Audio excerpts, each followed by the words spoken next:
안녕하세요. 가천대 길병원 소화기내과 강하평 교수입니다. 여러분, 담도암과 담낭암이라는 병 혹시 들어보셨나요? 혹은 들어보셨는데 막연히 무서운 암이라고만 알고 계신가요? 오늘 제가 담도암과 담낭암의 원인, 증상, 진단, 치료, 그리고 예방까지 여러분께 최대한 알기 쉽게 설명해 드리겠습니다.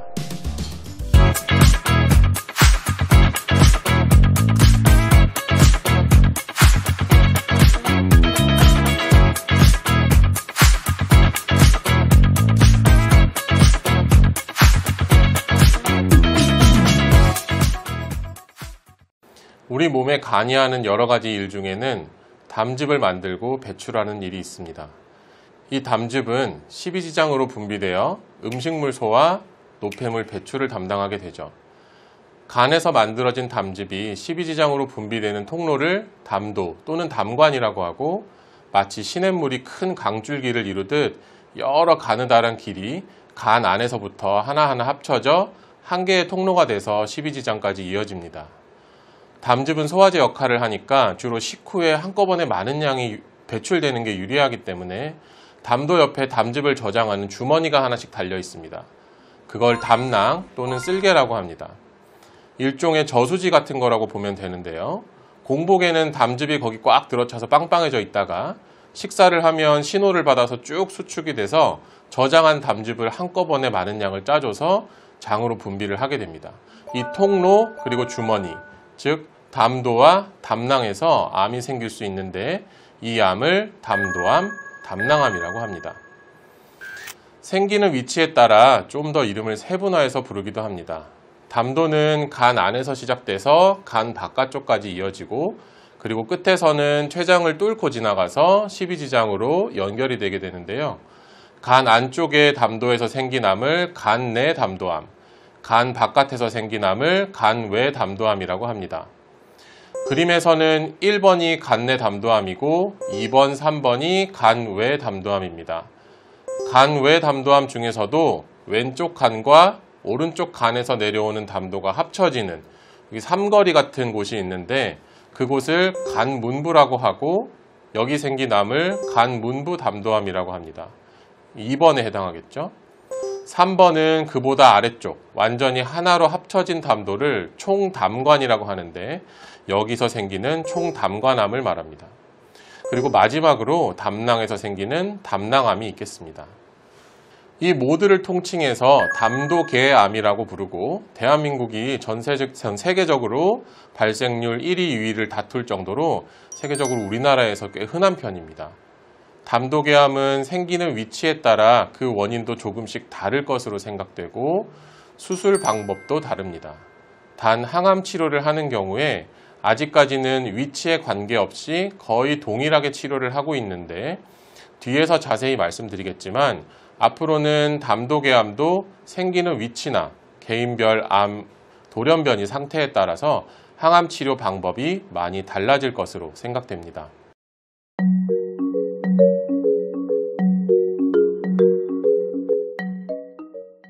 담도암, 담낭암은 완치가 가능하지만 기본적으로 수술로 암을 완전히 제거할 수 있는 초기의 담도암, 담낭암에서만 완치를 기대해 볼 수 있습니다. 하지만 안타깝게도 대부분의 환자에서 이미 암이 꽤 진행된 상태에서 발견되기 때문에 수술 시기를 놓치게 되는 경우가 많이 있습니다. 그래서 다른 암들에 비해서 담도암은 예후가 나쁜 암에 해당합니다. 이 그래프는 우리나라 국가암 등록 통계 자료인데, 통상적으로 저희가 완치라는 표현을 쓰는 5년 생존율을 다양한 암종별로 표시한 것입니다. 초록색 박스 안쪽이 담도계암인데요. 보시면 다른 암에 비해서 5년 생존율이 다소 낮은 편입니다.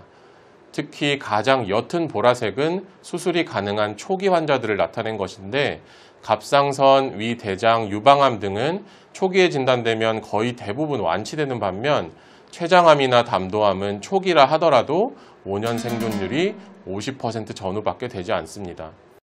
또한 가장 짙은 보라색은 다른 장기로 전이된 환자들에 해당하는데, 이 경우는 수술이 불가능해서 완치가 어렵고 항암 치료로 암을 조절만 해야 하는 단계라서 예후가 매우 좋지 않습니다. 아직은 수술이 불가능한 단계에서 진단되는 분들이 더 많은 관계로 전반적인 예후가 좋지 않은 암이라고 할 수 있겠습니다. 의학이 많이 발전하고 있는데 담도계암은 왜 이렇게 아직 치료가 잘 안 될까요? 30년 전부터 치료 성적의 변화를 한번 비교해 보면 느리지만 분명히 조금씩 나아지고는 있었습니다. 흔히들 무서운 병으로 잘 알고 계신 췌장암이랑 좀 비교를 해보겠습니다. 전반적으로 담도암은 췌장암보다는 예후가 그래도 나은 편입니다. 보라색이 옅을수록 과거, 짙을수록 최근을 나타내는데 췌장암의 경우는 생존율이 지난 20년간은 거의 변화가 없다가 최근 10년간 치료 성적이 눈에 띄게 좋아지고 있고요. 반대로 담도계암은 20년간 조금씩 좋아지다가 최근 10년간은 치료 성적이 비슷합니다. 담도계암이 치료가 어려운 이유를 꼽아보자면 첫째, 조기 진단이 어렵고 둘째, 항암 치료의 발전이 더뎠고 셋째, 암 자체뿐만 아니라 암이 담도를 막거나 간을 침범해서 생기는 황달의 치료가 잘 되어야 하기 때문입니다.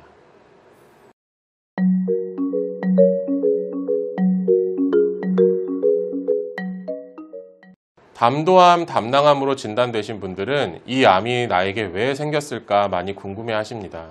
하지만 다른 암도 그렇듯이 담도, 담낭암 발생 원인을 한두 가지로 그냥 꼽을 수는 없겠고 선천적인 요인, 환경적 요인, 내 생활 습관, 노화 등등 여러 가지 요인들이 조금씩 영향을 끼쳤을 것으로 생각됩니다. 현재까지는 오랜 기간에 걸쳐 담도, 담낭에 만성적인 염증을 유발하는 상황이 암을 일으키는 중요한 원인의 하나로 생각하고 있습니다. 이러한 상황에는 간 안쪽 담도의 결석, 민물 생선 등을 먹어서 감염되는 기생충인 간 디스토마라고도 하는 간 흡충, 원인 미상으로 전체 담도에 만성적인 염증과 협착이 생기는 원발성 경화성 담도염, 석회화된 담낭, 그리고 담도 낭종, 췌당간 함류 이상과 같은 일종의 선천성 기형 등이 알려져 있습니다. 또한 간 안에서 생기는 간 내 담도암의 발생과 관련해서는 간경변, 만성 바이러스성 간염, 지방간, 장기간의 과도한 음주 등 만성적인 간질환도 중요한 연관이 있는 것으로 알려져 있습니다.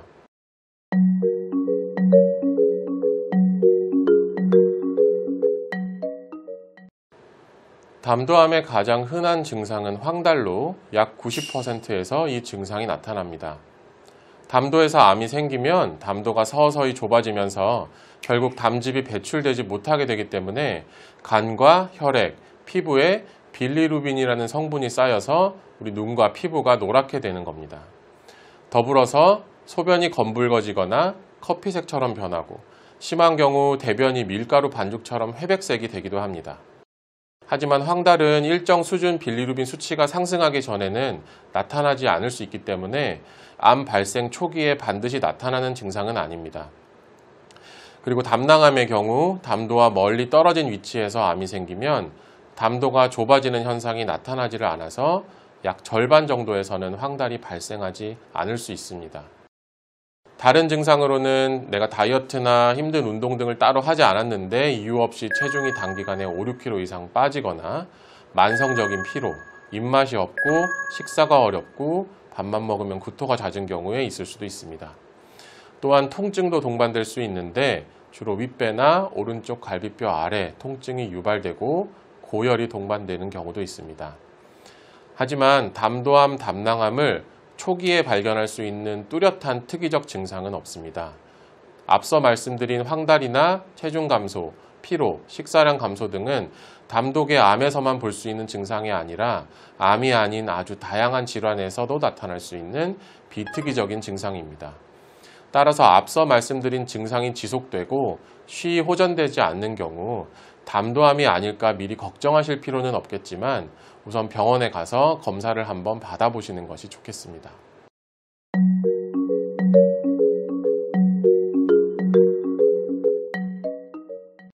진단에서 중요한 검사는 크게 영상검사와 조직검사로 나눌 수 있습니다.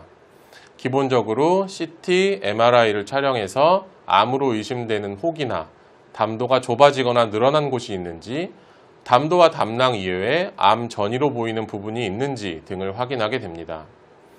담도암의 조직 검사로 저희가 주로 이용하는 방법은 ERCP라고 부르는 내시경 역행성 담최관 조영술, 흔히 간단하게는 담도 내시경이라고도 부르는 내시경 시술입니다.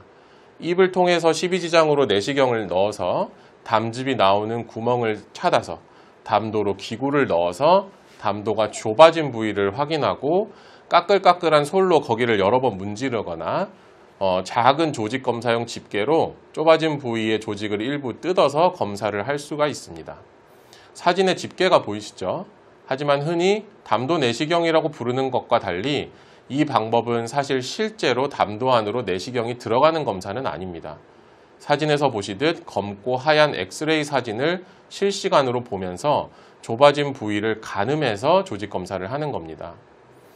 담도가 좁아진 부분에 암이 의심될 때 그 좁아진 부위가 순도 100%의 암덩어리로 이루어진 것은 아닙니다. 암세포가 일부 이렇게 드문드문 있고 그 주변으로 염증세포, 섬유세포, 혈관, 간질세포 등이 섞이고 둘러싸인 형태로 자라게 되죠. 또한 어떤 경우는 덩어리를 만들지 않고 담도 벽을 따라 얇게 펴지면서 자라는 경우도 많습니다. 이 때문에 조직 검사로 일부 조직을 얻었을 때 그 조직에 하필 암세포가 없을 수도 있죠. 위암, 대장암 검사를 할 때처럼 내시경을 통해 눈으로 직접 보고 가장 의심되는 부분을 딱 집어서 조직 검사를 하면 좋겠지만 내시경 카메라가 아닌 엑스레이를 보고 조직 검사를 하는 ERCP 검사의 특성상 또 그렇게 하기가 불가능합니다. 더불어서 담낭암의 경우는 ERCP를 통해서 조직 검사 기구를 담낭까지 집어넣어서 그 부분을 조직 검사를 하는 게 거의 불가능하고요. 그래서 담도암, 담낭암의 조직 검사가 어렵다고 하는 것이고 한 번의 조직 검사에서 암으로 나오지 않아도 영상에서 암이 의심될 경우 반복해서 조직 검사를 하거나 또는 몇 개월에 한 번 추적 조직 검사를 하기도 합니다. ERCP 이외에도 담도나 담낭의 조직 검사를 할 수 있는 방법이 더 있습니다. 첫 번째는 초음파 내시경을 이용하는 방법인데 내시경 끝에 달린 초음파로 담도나 담낭을 보면서 가늘고 긴 바늘을 암이 의심되는 부위나 주변 림프절에 찔러서 조직을 얻는 방법이 있고요. 두 번째는 사진에서 보시는 담도로 직접 내시경을 집어넣는 담관경 시술이 있습니다. 담관경은 아주 가느다란 디지털 내시경으로 내시경 속의 내시경이라고 불립니다. ERCP를 통해 담도 안으로 이 담관경을 집어넣어서 암이 의심되는 부위를 직접 카메라로 관찰하고 가장 의심되는 부분에 조직 검사도 할 수 있어서 ERCP의 단점을 많이 보완할 수 있습니다. 하지만 아직은 건강보험 적용이 일부만 되고 그래서 비용적인 문제로 처음부터 시행하기는 부담이 있는 것도 사실입니다. 따라서 ERCP로 진단이 어려운 경우 진단에 추가적인 도움이 될 수 있는 검사로 고려해 볼 수 있겠습니다.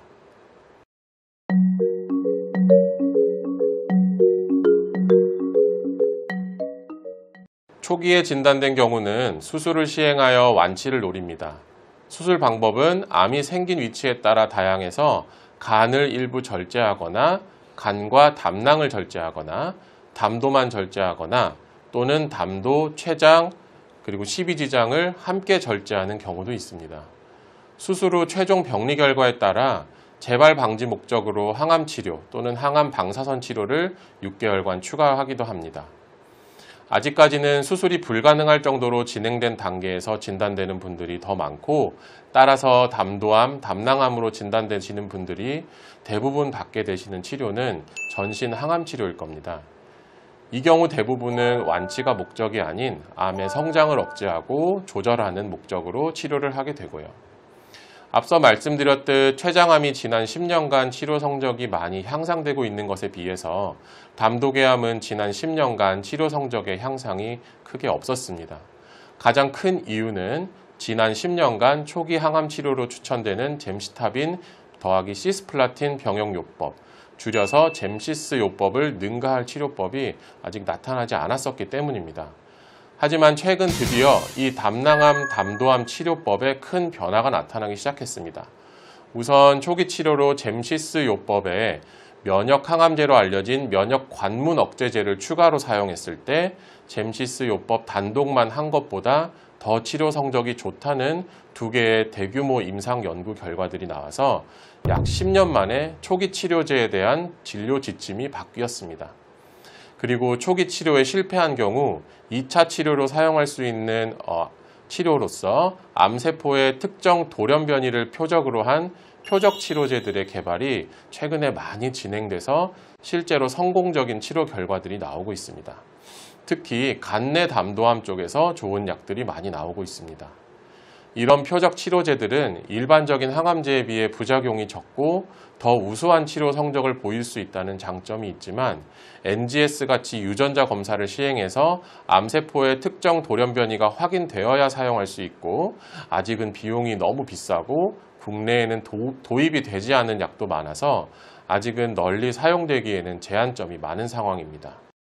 하지만 저는 담도암 치료의 변화는 현재 터지기 직전의 어떤 화상과 같고 앞으로 10년은 담도암 치료의 혁신적인 변화가 보편적인 치료로 연결되는 시기가 될 것으로 생각하고 있습니다.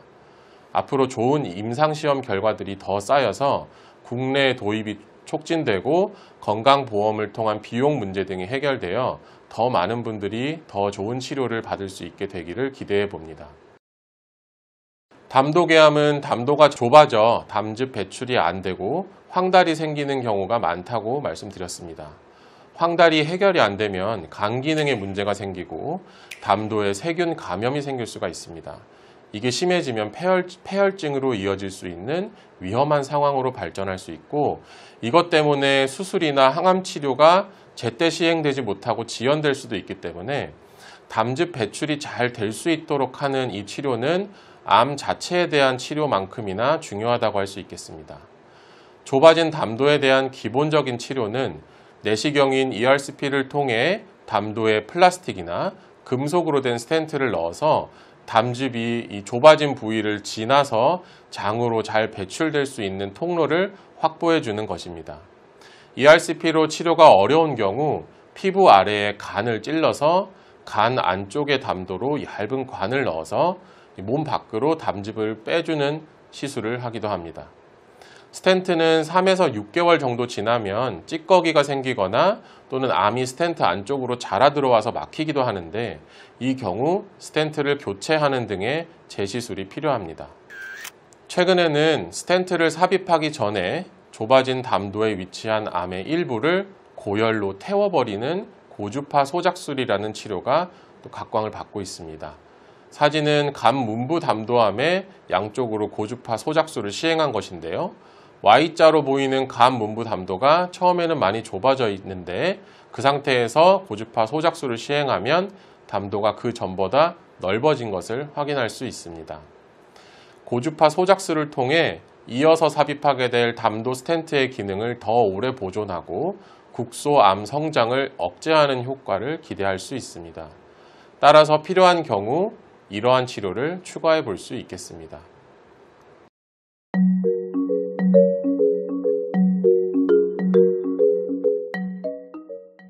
담도암, 담낭암을 조기에 진단하기 위한 어떤 특정 검진 방법이나 완벽한 예방법이 정립된 것은 없습니다. 하지만 위험 요인으로 알려진 질환이나 어떤 상태가 내가 가지고 있다면 이거를 적절히 치료하거나 회피하는 방법이 매우 중요하겠습니다. 담도암의 위험 요인 중에서 요즘은 상대적으로 좀 적지만 우리나라에 간 디스토마라는 기생충 감염이 좀 많았고 이게 담도암에 잘 알려진 위험 요인이기 때문에 민물 생선 섭취를 피하고 간 디스토마가 확진된 경우는 구충제를 복용해서 치료하게 됩니다. 담도 낭종이 있는 경우 위치에 따라서 수술적으로 그 낭종을 잘라내거나 내시경으로 절개해서 치료를 하게 됩니다. 석회화된 담낭 그리고 체담간 함유 이상은 담낭암의 위험 요인이 되기 때문에 이런 것들이 발견될 경우 예방적으로 담낭 절제술을 시행합니다. 아직까지 치료 방법이 뚜렷하지 않은 원발성 경화성 담도염이나 또는 만성 간질환에 해당하는 간경변, 만성 바이러스성 간염, 지방간 등의 질환을 가진 분들은 정기적인 검진과 관리를 받는 게 중요합니다. 이러한 위험 요인들은 사실 아무 증상이 나타나지 않는 경우도 많기 때문에 나에게 담도암, 담낭암의 위험 요인이 있는지를 확인하기 위해서는 건강검진을 하실 때 한 번쯤 복부 초음파를 같이 시행해 보실 것을 권유드립니다. 정기적으로 하시면 더 좋겠고요. 마지막으로 지나친 음주를 삼가고 균형 잡힌 식사와 적절한 운동을 통해 내 기본적인 건강관리를 지속해 주시는 것이 좋겠습니다.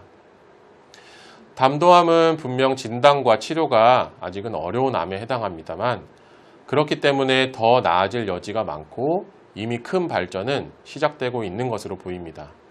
너무 걱정하지 마시고 너무 낙심하지 마시고 의료진과 상의해서 최선의 치료를 받으시기를 바라겠습니다. 끝까지 시청해 주셔서 감사합니다.